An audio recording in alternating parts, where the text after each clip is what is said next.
Hey guys, Eric and Jim here, coming at you with a Rewind Theater trailer commentary for the new Transformers Dark of the Moon teaser announcement is what they're calling it, actually. Yeah, teaser trailer by any other name. So Jim, you had the opportunity to kind of sit with Michael Bay, a small group of press, for like 20 minutes. Oh, well, we were there for a few hours, and he showed us about 20-odd minutes of footage from the last act of the film, and he really is trying to atone for Transformers 2, and he's going to make a darker, grittier movie, and the action scenes looked amazing. And there were a lot of hard-bitten people who hated the second one that saw this footage and really enjoyed it.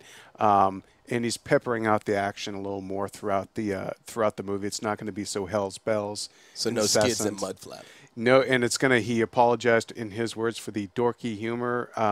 He didn't rule out that skids and mud flap might be in there just to get killed, but he is definitely promising us a more serious movie. So really quickly, what we're seeing here is our first mission to the moon, and it's revealed that we weren't there to just beat the Soviets. We were there for this. Boom. Yeah, that's a crashed, alien spacecraft. These are Apollo 11 astronauts, Neil Armstrong and Buzz Armstrong.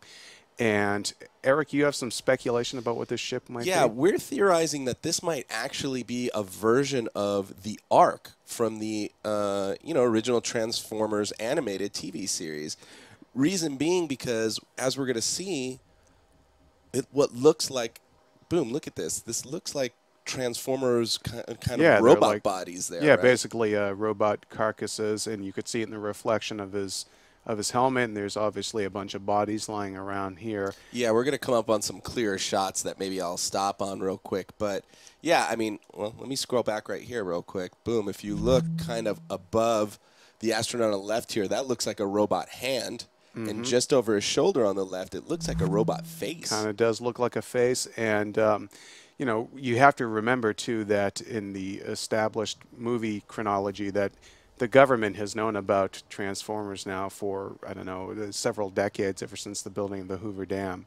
And this would be 1969 is when the moon landing was. Yeah, and, we should probably also note really quickly that in the first two films, obviously, the Transformers just came to Earth kind of their own accord, of their own power. So we've never seen them in a ship before. Perhaps this carries both Autobots and Decepticons. We don't know. Yeah. But we're going to come back to this character right here. Boom. There's also some speculation on who this guy is, right? Yeah, I mean, he could tie into more the animated series. He definitely has a very distinctive look between the sort of the shoulder wings and the kind of the little horns almost on his brow there. Yeah, I mean, some of the journalists are screaming Shockwave, right? But this does not look like Shockwave. Michael Bay would not say who it was, by the way. Okay. When we asked him. If you look, my theory is that this is a character from the second season of the Transformers animated series called Alpha Trion. And his role in the show, he was the defender of the Vector Prime, I believe it was called. It was the computer that gave life to Transformers.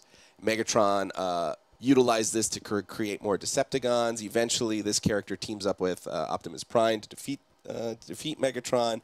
But anyways, perhaps this is the impetus of the third film. Yeah, it does make you wonder about how he's tied in, and then obviously this sequence justifies why it's going to be in 3D, because you get to see. Exactly. I did see this trailer in 3D, and it was amazing. Again, that computer concept kind of ties into the Cube from the first two movies as well. Yeah, the Allspark. The Allspark. So who knows? I guess we're going to find out in June 2011, but it looks pretty sweet. Does indeed.